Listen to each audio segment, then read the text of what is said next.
നമസ്കാരം. ശ്രീമദ് ഭാഗവതം മൂലം പ്രഭാഷണം ഭാഗം 263 263. ഓം ഗം ഗണപതയേ നമഃ. ഓം സം സരസ്വതേ സ്വാഹ. ഓം ശ്രീ ഗുരുഭ്യോ നമഃ. ഓം ശ്രീ രംഗനാഥശർമ്മണേ നമഃ. നാരായണ നാരായണ നാരായണ നാരായണ നാരായണ നാരായണ നാരായണ നാരായണ നാരായണ നാരായണ നാരായണ. ഓം ശ്രീകൃഷ്ണാർപ്പണമസ്തു. ഓം ശ്രീകൃഷ്ണായ പരമാത്മനേ നമഃ. ഓം ശ്രീകൃഷ്ണായ പരബ്രഹ്മണേ നമഃ. ഹരേ രാമ രാമ രാമ ഹരേ ഹരേ. ഹരേ കൃഷ്ണ കൃഷ്ണ കൃഷ്ണ ഹരേ ഹരേ. ഓം ശ്രീ രുക്മിണി സത്യഭാമ സമേത ശ്രീ ഗോപാലകൃഷ്ണസ്വാമിനേ നമഃ. ശ്രീമദ് ഭാഗവതം തൃതീയ സ്കന്ധം അധ്യായം 20 10 ശ്ലോകമാണെന്ന് പറയേണ്ടത്. യേ മരീച്യാദയോ വിപ്രായസ്തു സ്വയംഭുവോ മനു തേ വൈ ബ്രഹ്മണ ആദേശാത് കഥമേതദ്ഭാവയൻ കഥം ഏതത് ഭാവയൻ.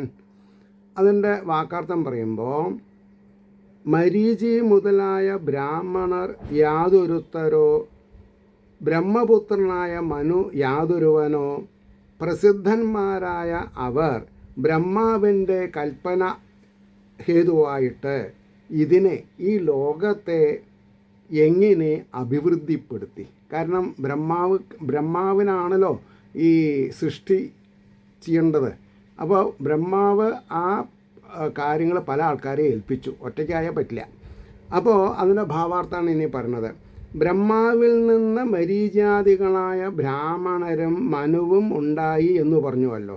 അവരും ബ്രഹ്മാവിൻ്റെ കൽപ്പന അനുസരിച്ചിട്ട് ഈ ലോകത്തെ ഏതേത് വിധത്തിലാണ് ഉത്ഭവിപ്പിച്ചത് എന്നാണ് ചോദ്യം. 11 ശ്ലോകം. സദ്വിതീയാ കിം അസൃജൻ സ്വതന്ത്ര ഉദകർമ്മസു ആഹോസിത് സംഹതാ സർവ ഇദം സ്മാ സമകൽപ്പയൻ. ഭാര്യാസഹിതന്മാരായിട്ട് ഇതിനെ സൃഷ്ടിച്ചുവോ, അതോ കർമ്മങ്ങളിൽ സ്വതന്ത്രമാരായിട്ടോ, അല്ലെങ്കിൽ എല്ലാവരും കൂടി ആലോചന ചെയ്തിട്ടോ ഇതിനെ സങ്കല്പിച്ചുവോ? ഇതിനെ എങ്ങനെയാണ് അഭിവൃദ്ധിപ്പെടുത്തത്? ഒറ്റയ്ക്കാണോ, കൂട്ടം കൂടിയിട്ടാണോ, മീറ്റിംഗ് വിളിച്ചിട്ടാണോ, സർവകക്ഷി യോഗം വിളിച്ചോ എന്നൊക്കെയാണ് അറിയേണ്ടത്. ഇനി അതിൻ്റെ ഭാവാർത്ഥം പറയണു. എങ്ങനെ എന്ന ചോദ്യത്തെ വിവരിക്കുന്നു. ലോകത്തിൽ പ്രജകളെ വർദ്ധിപ്പിച്ചത് ഭാര്യ സ്വീകാരം ചെയ്തിട്ടാണോ, ഭാര്യനെ സ്വീകരിച്ചിട്ടാണോ, അതോ സൃഷ്ടികർമ്മങ്ങളിൽ സ്വതന്ത്രന്മാരായിട്ടോ, സങ്കല്പ സാമർഥ്യാൽ തന്നെയോ? അല്ലേ, ബ്രഹ്മാവ് മരീചാദികൾ അങ്ങനെയല്ലേ ചെയ്തത്? അതോ എല്ലാവരും ഒന്നായി ചേർന്ന് ആലോചന ചെയ്തിട്ടോ ഈ ലോകത്തെ കൽപ്പിച്ചത് എന്നാണ് ചോദ്യം. അപ്പോൾ അതിന് ഉത്തരമായിട്ട് മൈത്രേയർ പറയുന്നു. മൈത്രേയ ഉവാച. ശ്ലോകം 12. ദൈവേന ദുർവിതർക്യേന. അതാണ് ദുർവിതർക്യേന, ഊഹിപ്പാൻ പോലും സാധ്യമല്ലാത്തതെന്നൊക്കെ അർത്ഥം പറയണം. അപ്പോൾ പരേണാം നിമിഷേണ ജാതക്ഷോഭാത് ഭഗവതോ മഹാനാസീത് ഗുണത്രയാത്. ഊഹിപ്പാൻ പോലും സാധ്യമല്ലാത്തതായ പ്രകൃതിയിൽ അധിവസിക്കുന്ന, കണ്ണടയ്ക്കാതെ ഇരിക്കുന്ന, ദൈവം നിമിത്തം കലക്കം ബാധിച്ചതായ ഭഗവാന്റെ 3 ഗുണങ്ങളടങ്ങിയ പ്രധാനത്തിൽ നിന്ന് മഹത്വത്വമുണ്ടായി എന്ന് പറഞ്ഞു. അതിൻ്റെ ഭാവാർത്ഥം കുറച്ച് വിസ്തരിച്ച് പറയണം. ഇപ്രകാരം വിദുരരുടെ ചോദ്യം കേട്ടപ്പോൾ മൈത്രേയൻ ബ്രഹ്മാവ് യക്ഷാദികളെ സൃഷ്ടിച്ചുവെന്ന് ഉത്തരം പറവാൻ ഭാവിച്ചുകൊണ്ട് മുമ്പ് പറഞ്ഞിരിക്കുന്ന സൃഷ്ടിക്രമത്തെ തന്നെ ഓർമ്മപ്പെടുത്തിയും കൊണ്ട് പറവാൻ തുടങ്ങുന്നു. മരീചാദികളെക്കുറിച്ച് ചെയ്ത ചോദ്യത്തിന് ഉത്തരം ഇനിയത്തെ അധ്യായം മുതൽക്ക് തുടങ്ങും. അതായത് 4-ാമത്തെ അധ്യായം മുതൽക്ക്, 21-ാമത്തെ അധ്യായം മുതൽക്ക് തുടങ്ങും. പ്രകൃതിയിൽ നിന്ന് വേറിട്ടിരിക്കുന്ന ഈശ്വരൻ ഊഹിപ്പാൻ പോലും കഴിയാത്തതായും കണ്ണടയ്ക്കാതെ എപ്പോഴും ജാഗരൂകനായും ഇരിക്കുന്ന, കാലസ്വരൂപനായിട്ട് ഭഗവാൻ 24 മണിക്കൂറും കണ്ണ് ഇമപെട്ടാതെ കണ്ട് ആരാണ് തന്നെ ശ്രദ്ധിക്കണത്, തന്നെ ആരാണ് ആശ്രയിക്കണത് എന്ന് നിർനിമേഷനായിട്ട് നോക്കി നിൽക്കുക. നമ്മൾ പാപം ചെയ്തവരെന്താ വിചാരിക്കണത്? ഭഗവാന് എന്നെപ്പറ്റി ഒരു ധാരണയില്ല, ഞാൻ എന്തൊക്കെ സത്കർമ്മങ്ങൾ ചെയ്യണു, ഭഗവാൻ എന്നെ പരീക്ഷിക്കുകയാണെന്നാ. അതല്ല ശരി. വായിക്കാതെ കണ്ട് നമ്മൾ അർത്ഥം പറയാൻ പാടുമോ? വായിച്ചാലല്ലേ വായിച്ച ഫലം ഉണ്ടാവുള്ളൂ. അപ്പോൾ ഊഹിപ്പാൻ പോലും കഴിയാത്തതായും കണ്ണടയ്ക്കാതെ എപ്പോഴും ജാഗരൂകനുമായിരിക്കുന്ന കാലസ്വരൂപനായിട്ട് പ്രകൃതിയിൽ തന്നെ അധിവസിച്ചപ്പോൾ പ്രകൃതിയിൽ ലയിച്ചിരിക്കുന്ന ജീവരാശികളുടെ ഊഹിപ്പാൻ പോലും കഴിയാതെയിരിക്കുന്ന അദൃഷ്ടരൂപമായ കർമ്മം അവർക്ക് സുഖദുഃഖങ്ങളെ അനുഭവിപ്പാൻ ഉപകരിക്കുന്ന ശരീരങ്ങളെ നൽകുവാൻ ഒരുങ്ങിയതുകൊണ്ട് ത്രിഗുണാത്മകമായ അവ്യക്തത്തിന് കലക്കം സംഭവിച്ചപ്പോൾ അതിൽ നിന്ന് മഹത്വത്വം ജനിച്ചു. അതായത് ഓരോ വ്യക്തികളും ചെയ്യുന്ന കർമ്മഫലങ്ങൾക്ക് തകുതിയെ പോലെ ആണ് ജന്മം കൊടുക്കുക. ഇനി 13ാമത്തെ ശ്ലോകം. രജ പ്രധാനാൻ മഹൽ സ്ത്രീലിംഗോ ദൈവചോദിതാത് ജാതസർജ ഭൂതാധിർ വിയദാദീനി പഞ്ചശാം. ഭഗവാന്റെ സങ്കല്പത്താൽ പ്രേരിപ്പിക്കപ്പെട്ടതും രജോ ഗുണം അധികരിച്ചതുമായ മഹത്തത്വത്തിൽ നിന്ന് 3 ഗുണങ്ങളോടുകൂടിയ ഭൂതങ്ങളുടെ ആദിയായ അഹങ്കാരം ഉണ്ടായി. ആകാശാദികളെയും 5 സൃഷ്ടിച്ചു. അതായത് പഞ്ചഭൂതങ്ങളെയും 5 സൃഷ്ടിച്ചു. ഇനി അതിൻ്റെ ഭാവാർത്ഥം പറയാണ്. കാലസ്വരൂപനായ ഈശ്വരൻ്റെ പ്രേരണ നിമിത്തം, അല്ലാണ്ട് ഒന്നും നടക്കില്ല. ഈശ്വരൻ്റെ പ്രേരണ ഇല്ലെങ്കിൽ ഒന്നും നടക്കില്ല. മഹത്വത്വം രജോ ഗുണപ്രധാനമായി തീർന്നു. അപ്പോൾ ത്രിഗുണാത്മകമായ അഹം തത്വവും അതിൽ നിന്ന് ആകാശാദി പഞ്ചഭൂതങ്ങളും ശബ്ദാദി പഞ്ചവിഷയങ്ങളും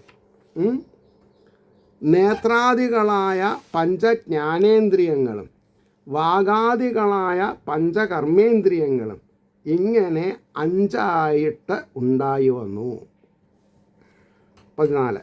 താനി ച ഏകൈകശ സൃഷ്ടും അസമർത്ഥാനി ഭൗതികം സംഹത്യ ദൈവയോഗേന ഹൈമമണ്ഡമവാസൃജൻ. അവ ഓരോന്നായിട്ട് ഭൂതകാര്യത്തെ സൃഷ്ടിപ്പാനായി കൊണ്ട് സമർത്ഥങ്ങളായില്ല. ഭഗവാന്റെ അനുപ്രവേശം നിമിത്തം, ചൈതന്യം നിമിത്തം ഒന്നായി ചേർന്നിട്ട് സ്വർണം പോലെ അതിപ്രഭയുള്ള അണ്ടത്തെയും സൃഷ്ടിച്ചു. ഈ ശരീരത്തിനെ സൃഷ്ടിച്ചു എന്നാണ് പറഞ്ഞത്. അതിപ്രഭയുള്ളതാ, സ്വയം പ്രഭയുള്ളതാ. ഇനി അതിൻ്റെ ഭാവാർത്ഥമാണ് പറയണത്. ആ ആകാശാദിഭൂതങ്ങൾ ഓരോന്നിനും ഭൗതികത്തെ സൃഷ്ടിപ്പാൻ ശക്തിയില്ലാതിരുന്ന സമയം ദൈവാനുപ്രവേശം നിമിത്തം, ദൈവത്തിൻ്റെ തേജോമയമായിട്ടുള്ള രൂപം നിമിത്തം അവ അന്യോന്യം യോജിച്ചിട്ട്, പഞ്ചഭൂതങ്ങൾ സ്വർണം പോലെ പ്രകാശമുള്ള അണ്ടത്തെയും ഉത്ഭവിപ്പിച്ചു എന്നാണ് പ്രമാണം. 15. സോ അശയിഷ്ടാബ്ധിസലിലെ ആണ്ടകോശോ നിരാത്മകാം സ അഗ്രം വൈ വർഷസാഹസ്രം അന്വവാത്സേതം ഈശ്വര. ആ അണ്ടകോശം അചേതനമായിട്ട്, ചേതനയില്ലാതെ കണ്ട് സഹസ്രവത്സരത്തിലധികം കാലം, 1000 സംവത്സരത്തിലധികം കാലം സമുദ്രജലത്തിൽ കിടന്നു. അനന്തരം ഈശ്വരൻ അതിൽ പ്രവേശിച്ചു. 1000 വർഷം കഴിഞ്ഞിട്ടാണ് പ്രവേശിച്ചത്. ഇനി അതിൻ്റെ ഭാവാർത്ഥം. ആ അണ്ടം അചേതനമായിട്ട് തന്നെ 1000-ലധികം സംവത്സരം കാലം പ്രളയജലത്തിൽ കിടന്നു. പിന്നെ ഈശ്വരൻ അതിൽ പ്രവേശിച്ചു. ഹിരൺമയമായ ആ അണ്ടത്തിൽ പ്രവേശിച്ച ഭഗവാന് ശ്രീനാരായണനെന്ന് മഹാത്മാക്കൾ നാമം കൽപ്പിച്ചിരിക്കുന്നു. നാരായണൻ എന്നുള്ള പേര് മഹാത്മാക്കൾ ഇട്ടതാണ്. നാരം എന്ന് പറഞ്ഞ ജലം, അതിൽ വസിക്കുന്നവൻ നാരായണൻ എന്നാണ് അവർ കൽപ്പിച്ച നാമധേയാർത്ഥം എന്ന് പറഞ്ഞു. 16 ശ്ലോകം 16. തസ്യ നാഭേരഭൂൽപത്മം സഹസ്രാർക്കോരുധീദിതി സർവജീവനികായോഗോ യത്ര സ്വയം അഭൂൽ സ്വരാട്. അവൻ്റെ നാഭിയിൽ നിന്ന് 1000 സൂര്യനെന്ന പോലെ അധികരിച്ച കാന്തിയോടുകൂടിയതും സകല ജീവസമൂഹങ്ങളുടെ വാസസ്ഥാനവുമായ, നോക്കൂ, ആ താമര ശരിക്കും എന്താണ്? താമരയിൽ എന്താ? ഭൂമി. താമരയാകുന്ന ഭൂമിയാണ്. സാധാരണക്കാരൻ മനസ്സിലാക്കണില്ല. വെള്ളത്തിൽ എന്താണ് അനന്തശയനത്തിൻ്റെ നാഭീപത്മത്തിൽ നിന്ന് ഒരു താമര ഉണ്ടായി, അതിൽ ബ്രഹ്മാവ് ഇരിക്കണം എന്ന് പറഞ്ഞാൽ സൃഷ്ടി നടക്കുന്ന ഭൂമി ഉണ്ടെന്ന് അർത്ഥം പറയേണ്ടതേ. നോക്കൂ, സൂര്യനെ എന്ന പോലെ അധികരിച്ച കാന്തിയോട് കൂടിയതും സകല ജീവസമൂഹങ്ങളുടെ വാസസ്ഥാനവുമായ, അതാണ് നമ്മൾ മനസ്സിലാക്കേണ്ടത്. സർവ്വ ജീവജാലങ്ങളുടെയും വാസസ്ഥാനമാണ് ഭൂമി. താമരയുണ്ടായി. ആ താമര ഭാരതത്തിൻ്റെ ആ എന്താണെന്നാ പറയുക, ആ ഒരു രൂപം നമ്മൾ മനസ്സിലൊന്ന് വിചാരിച്ച് നോക്കൂ. യാതൊന്നിൽ സ്വയമേവ ബ്രഹ്മാവുണ്ടായി. ആ ഭൂമിയിലാണ് ബ്രഹ്മാവ്, അല്ലാതെ താമരയിലല്ല. ഇതൊക്കെ പറഞ്ഞ ആൾക്കാർ തെറ്റും. ഇനി അതിൻ്റെ ഭാവാർത്ഥം പറയണു. ശ്രീനാരായണൻ്റെ നാഭിയിൽ നിന്ന് 1000 സൂര്യന്മാർ ഒന്നിച്ച് ഉദിച്ചുയർന്നു വരുന്ന സമയത്തുണ്ടാകാവുന്ന നരച്ചണ്ണോ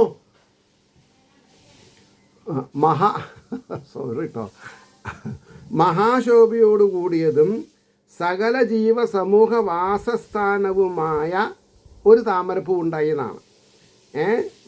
സകല ജീവസമൂഹ വാസസ്ഥാനവുമായ ഒരു താമരപ്പൂ ഉണ്ടായി. അതിൽ നിന്ന് സ്വയമേവ ബ്രഹ്മാവുണ്ടായി. താമരപ്പൂ എന്നായി ഭൂമിയിൽ ഉണ്ടായി എന്നാണ്. അപ്പോൾ ഇതൊക്കെ അറിയാണ്ട് പോയിട്ടാൽ ഈശ്വരനെ കുറ്റം പറഞ്ഞിട്ട് എന്താ കാര്യം? വേദവ്യാസരെ കുറ്റം പറഞ്ഞിട്ട് എന്താ കാര്യം? 17-ാമത്തെ ശ്ലോകം. സ അനുവിഷ്ടോ ഭഗവതായ ശേദേ സലിലാശയേ ലോകസംസ്ഥാം യഥാ പൂർവം നിർമ്മമേ സംസ്ഥയാ സ്വയാ. ഗർഭോദകമാകുന്ന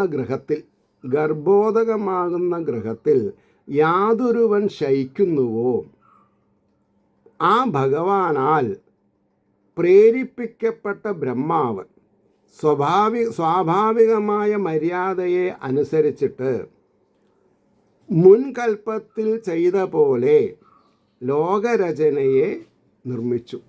ആദ്യം പ്രളയത്തിന് മുമ്പ് ചെയ്ത പോലെ എന്നർത്ഥം. ജലത്തിൽ, ഞാൻ ഭാവാർത്ഥം പറയാണ്, ജലത്തിൽ ശയിക്കുന്ന ശ്രീനാരായണൻ ബ്രഹ്മാവിൻ്റെ ഹൃദയത്തിൽ പ്രവേശിച്ചു. അപ്പോൾ പൂർവകൽപ്പത്തിൽ ചെയ്ത സൃഷ്ടിവ്യവസ്ഥ ബ്രഹ്മാവിൻ്റെ ഹൃദയത്തിൽ സ്ഫുരിച്ചു. അതിനെ അനുസരിച്ച് നാമരൂപ വ്യവസ്ഥയോടുകൂടെ ബ്രഹ്മാവ് ലോകം നിർമ്മിച്ചു. 18. സസർജ ഛായയാ വിദ്യാം പഞ്ചപർവാണമഗ്രത താമിശ്രം അന്ധതാമിശ്രം തമോ മോഹോ മഹാതമാം.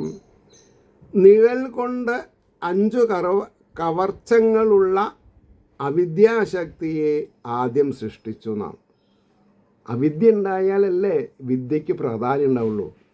ഇനി അതിൻ്റെ ഭാവാർത്ഥം നോക്കുക. ഉപാധിയോടുകൂടിയ പ്രഭയിൽ നിന്നുണ്ടാകുന്നതാണല്ലോ നിഴല്. ആ ജ്ഞാനമാകുന്ന പ്രഭയ്ക്ക് അജ്ഞാനമാകുന്ന നിഴലുണ്ടെന്ന് ധരിക്കണം. പ്രഭയാകുന്ന സ്വരൂപത്തോടു കൂടിയ ബ്രഹ്മാവിൻ്റെ ശരീര നിഴൽ കൊണ്ട് 5 കവർച്ചങ്ങളുള്ള അവിദ്യയെ സൃഷ്ടിച്ചു. കമ്പുകൾ നടത്തും. അതെന്താ? താമിശ്രം, അന്ധതാമിശ്രം, തമസ്, മോഹം, മഹാമോഹം എന്നിവയാണ് ആ 5 കവർച്ചങ്ങളുടെ പേര്. വളരെ ഡീറ്റെയിൽ ആയിട്ട് പറഞ്ഞു തരുന്നുണ്ട്. 19. വിസസർജാത്മന കായം, ശരീരം. ന അഭിനന്ദം സ്തമോമയം ജഗൃഹുര്യക്ഷരാക്ഷാംസി രാത്രിം ക്ഷുത്രിത്സമുദ്ഭവാം. അജ്ഞാനപ്രചുരമായ തൻ്റെ ദേഹത്തെ അഭിനന്ദിക്കാത്തവനായിട്ട് ഉപേക്ഷിച്ചു. വിശപ്പ്, ദാഹം എന്നിവയുടെ ഉത്ഭവസ്ഥാനമായ തമോമയ ശരീരത്തെ ശ്രദ്ധിക്കണം. തമോമയ ശരീരത്തിന് വിശപ്പും ദാഹമുള്ളൂ. കുറച്ച് വളരെ ഉപരി ശ്രേഷ്ഠമായിട്ട് രജസിനെയും പിന്മാറ്റി ഉത്തമോത്തമമായിട്ടുള്ള തമസ്, രജസ്, അതിൻ്റെ മേലെ അതാണ് ഇങ്ങനെ പറയാൻ കിട്ടുന്നില്ല. അതാണ് അവിടെ ആണ് പ്രശ്നം. പ്രകൃതിയുടെ 3 ഗുണമാണെന്ന് പറഞ്ഞുവല്ലോ. അപ്പോൾ തമോ ഗുണം, രജോ ഗുണം, സാത്വിക ഗുണം. സാത്വിക ഗുണം പ്രവശയോ സാത്വിക ഗുണം. അപ്പോൾ എന്നിവയുടെ ഉത്ഭവസ്ഥാനഭൂതമായ തമോമയ ശരീരത്തെ യക്ഷരക്ഷസ്സുകൾ സ്വീകരിച്ചു. അപ്പോൾ തമോ ഗുണം വിശപ്പും ദാഹും, സത്വരജസ്സിന് വിശപ്പ് തോന്നില്ല. കാരണം എന്താ? നാരായണം ഭജേ, നാരായണം ഭജേ. വളരെ ശ്രദ്ധിക്കേണ്ട കാര്യം അത്. അതിൻ്റെ ഭാവാർത്ഥാണ് പറയുന്നത്.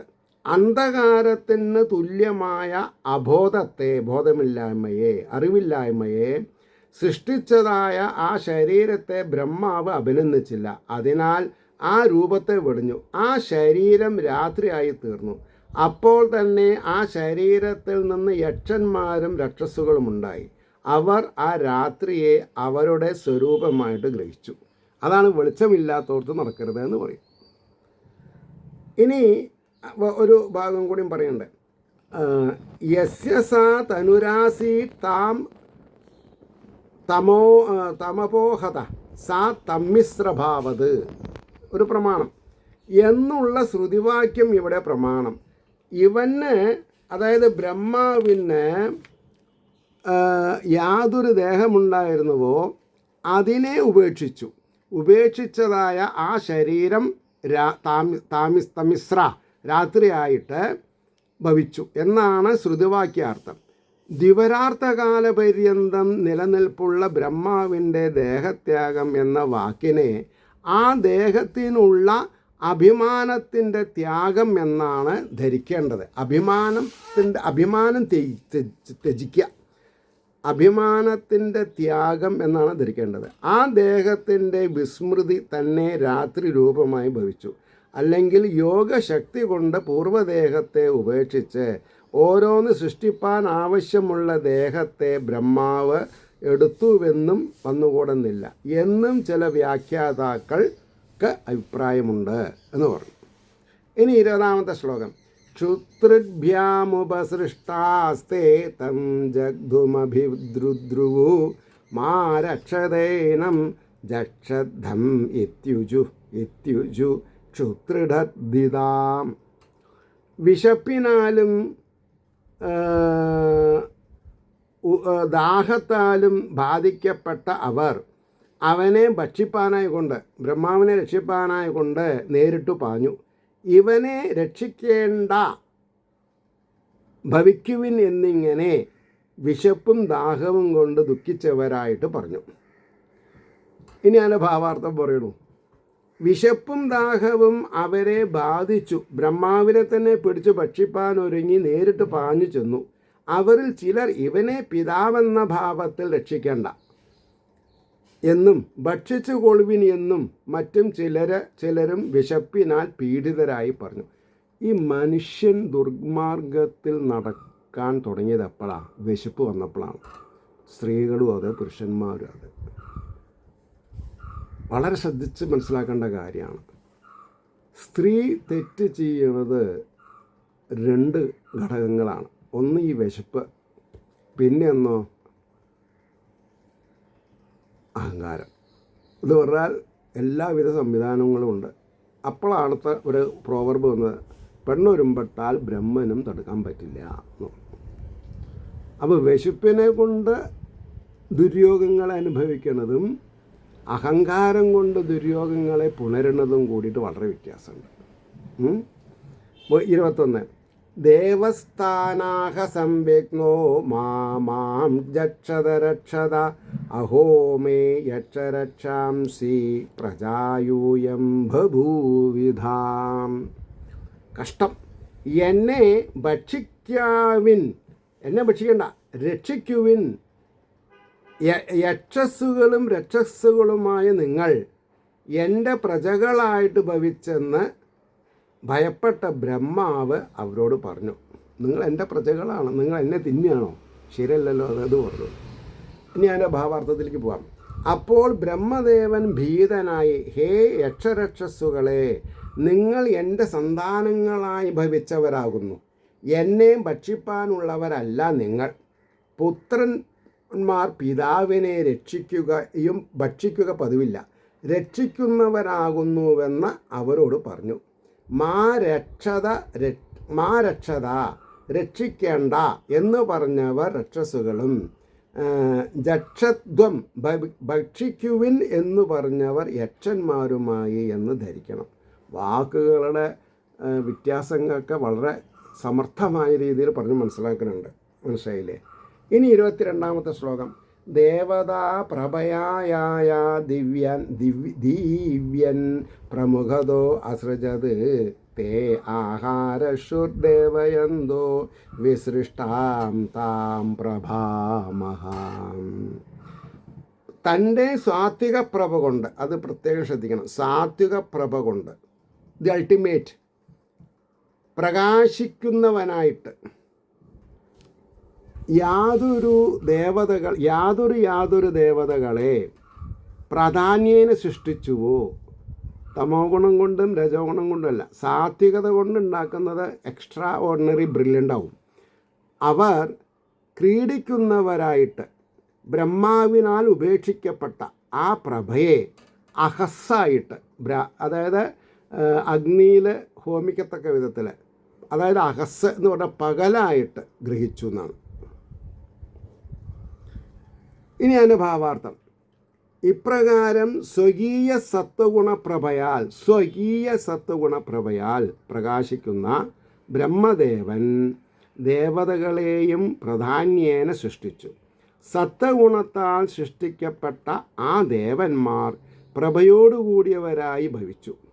അനന്തരം ബ്രഹ്മാവിനാൽ ഉപേക്ഷിക്കപ്പെട്ട പ്രഭാരൂപമായ ആ ദേഹത്തെ ദേവന്മാർ പകൽ സമയമായിട്ട് സ്വീകരിക്കുകയും ക്രീഡിക്കുകയും ചെയ്തു. രാത്രി ആരും കളിക്കില്ല, പകലാണ് കളി. അപ്പോൾ 23 ദേവോ അദേവാൻ ജഗനത സൃജതി സ്മാതിലോലുപാൻ തയേണം ലോലുപതയാ മൈഥുനായാഭിപേദിരേ. ദേവൻ സ്ത്രീകളിൽ അത്യാസക്തന്മാരായ അസുരന്മാരെ ജഗനപ്രദേശത്തിൽ നിന്ന്, അരക്കെട്ടിൽ നിന്ന് താഴെ മുട്ടുകാൽ വരെയുള്ള സ്ഥാനത്തിൽ നിന്ന് സൃഷ്ടിച്ചു. അത്യാസക്തി നിമിത്തം അവർ സംഘത്തിനായിക്കൊണ്ട് ബ്രഹ്മാവിനെ പ്രാപിച്ചു. അനുഭാവാർത്ഥം. ഇനി രജോ ഗുണത്തിനുള്ള സൃഷ്ടിയെ പറയുന്നു. അപ്പോൾ ആദ്യം തമോ ഗുണത്തിനെ പറ്റി പറഞ്ഞു, പിന്നെ സാത്വികത്തിനെ പറ്റിയിട്ട് പറഞ്ഞു. ഇനി രജോ ഗുണത്തിനെ പറ്റി പറഞ്ഞു. ദേവനായ ബ്രഹ്മാവ് ജഗനത്തിൽ നിന്ന് സ്ത്രീ വിഷയത്തിൽ അത്യാസക്തന്മാരായിരിക്കുന്ന അസുരന്മാരെ സൃഷ്ടിച്ചു. അപ്പോൾ രക്ഷസുകൾ വേറെ, അത് തമോ ഗുണം. ഈ അസുരന്മാർ രജോ ഗുണം ഉള്ളവരെ. അവർ അധികാമികളായിട്ട് ബ്രഹ്മാവിൻ്റെ നേർക്ക് തന്നെ സംഘത്തിൽ താല്പര്യമുള്ളവരായിട്ട് ചെന്നു. 24-ാമത്തെ ശ്ലോകം നോക്കിക്കോളൂ. തതോ ഹസൻ സ ഭഗവാൻ, ഒന്ന് പുഞ്ചിരിച്ചു അദ്ദേഹം.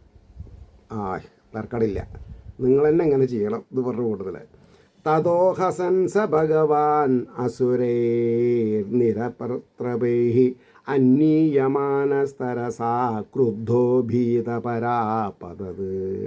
അതുകൊണ്ട് ആ ബ്രഹ്മദേവൻ ചിരിക്കുന്നവനായി ഭവിച്ചു.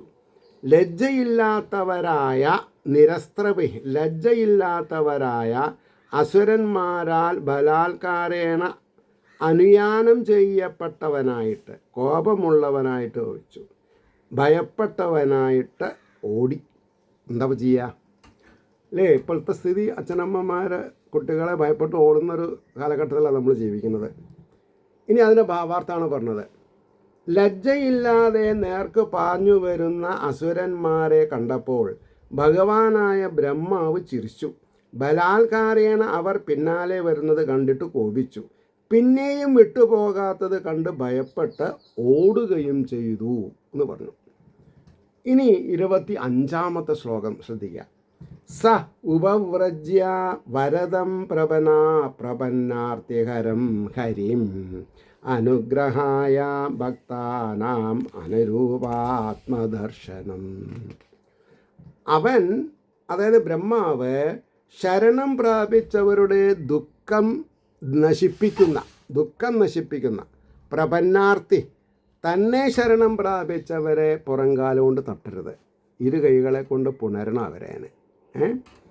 അഭീഷ്ടം നൽകുന്നവനും ഭക്തന്മാരുടെ അനുഗ്രഹത്തിനായിക്കൊണ്ട് അനുരൂപമായ സ്വരൂപത്തെ കാട്ടിക്കൊടുക്കുന്നവനുമായ ശ്രീ വിഷ്ണുവിനെ പ്രാപിച്ച്, അദ്ദേഹത്തിനല്ലേ എന്തെങ്കിലും ഒരു പോംവഴി കണ്ടുപിടിക്കാൻ പറ്റുള്ളൂ.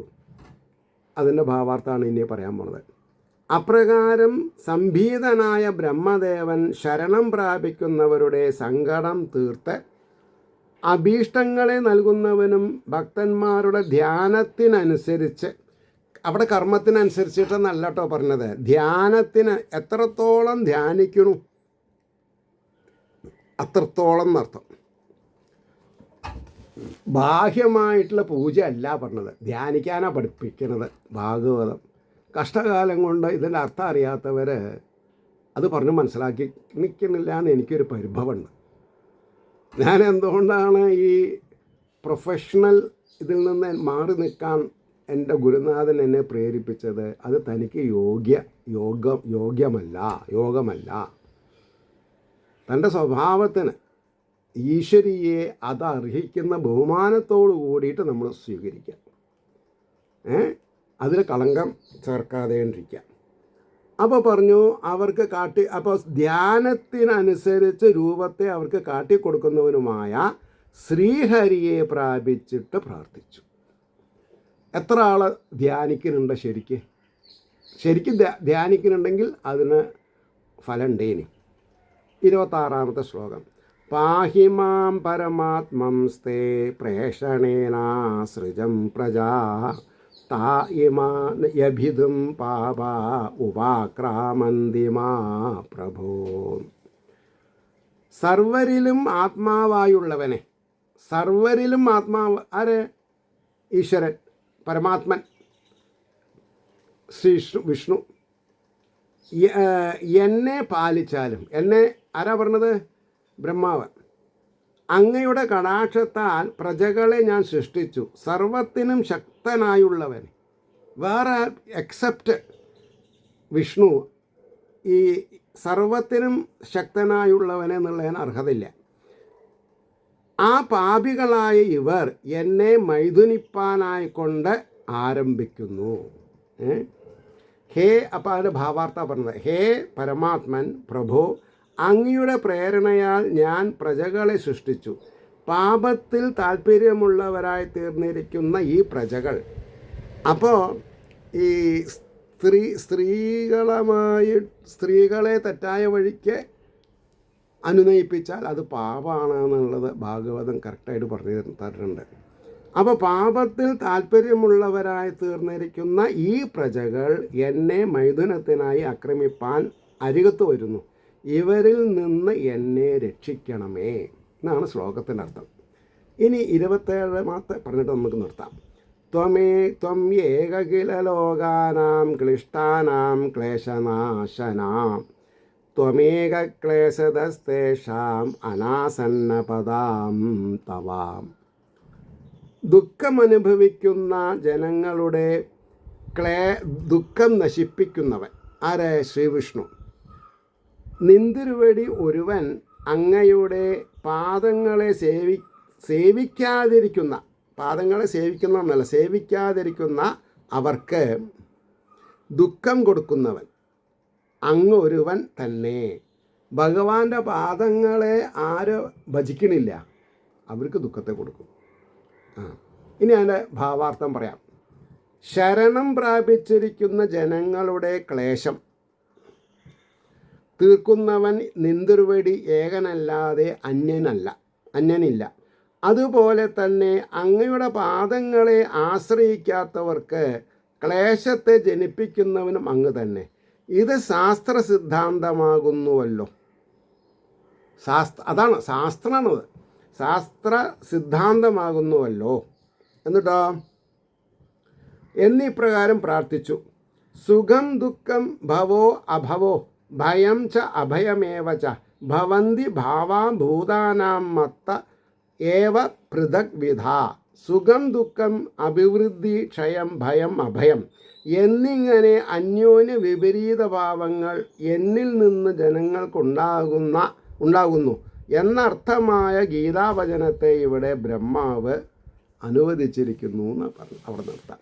ഏവർക്കും ശ്രീഹരിയുടെ അനുഗ്രഹാശിസുകൾ നിർലോഭമുണ്ടാവട്ടെ എന്ന് പ്രാർത്ഥിക്കുന്നതിനോടൊപ്പം ലോകാസമസ്ത സുഖിനോ ഭവന്തു ആയിരിക്കട്ടെ നമ്മുടെ പ്രാർത്ഥന എന്ന് സ്മരിക്കുന്നു. പിന്നെ ഇത്രയും ഗഹനമായിട്ടുള്ള ഒരു സബ്ജക്റ്റ് ശ്രദ്ധിക്കപ്പെടാതെ കണ്ട് പോകുന്നുണ്ടല്ലോ എന്നൊരു വിഷമമുണ്ട്. പക്ഷെ സാരമില്ല. പക്ഷേ അതിൻ്റെ ഇടയ്ക്ക് ഓരോരുത്തർ ഇത് വളരെ നന്നായി എന്ന് പറയുമ്പോൾ എനിക്കുണ്ടാവുന്ന ഒരു ആത്മീയ സംതൃപ്തി കാശ് കൊടുത്താൽ കിട്ടില്ല പ്രമോഷയിലെ. പക്ഷേ കലികാലത്ത് എന്നല്ല, ഏത് കാലത്തിലും ശ്രീഹരിയെ ധ്യാനിക്കുക, ശ്രീഹരിയെ സ്മരിക്കുക എന്നുള്ളത് എല്ലാവിധ അപായങ്ങളെയും ഇല്ലായ്മ ചെയ്യാൻ പ്രാപ്തിയുള്ളതാണ്. അപ്പം നിങ്ങൾ ഓരോരുത്തരും പറഞ്ഞാൽ കേൾക്കുന്ന ആൾക്കാരെ ഇത് കേൾക്കാൻ പ്രേരിപ്പിച്ചാൽ നിങ്ങൾക്കും ഗുണം അവർക്കും ഗുണം. അത്രയേ ഉള്ളൂ. അടുത്ത അധ്യായത്തിൽ വേണ്ടി നമുക്ക് കാത്തിരിക്കാം. നമസ്കാരം.